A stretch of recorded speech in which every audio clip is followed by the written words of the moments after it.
Frederick County in north-central Maryland, central Logan County in northern Virginia until 5:45 p.m.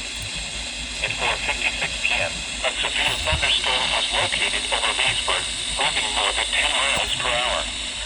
Hazard, 60 miles per hour wind gusts. Source, radar indicated. Impact, damaging winds will cause some trees and large branches to fall. This could injure those outdoors, as well as damage homes and vehicles. Roadways may become blocked by downed trees. Localized power outages are possible. Unsecured light objects may become projectiles. Locations impacted include Leesburg, Lansdowne, Poolfield, Belmont, Peonia Springs, Waterford, Dickerson, and Luckett. For your protection, move to an interior room on the lowest floor of the building.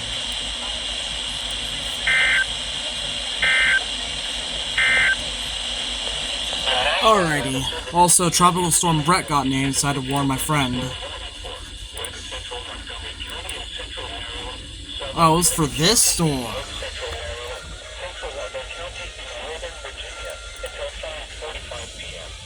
Okay.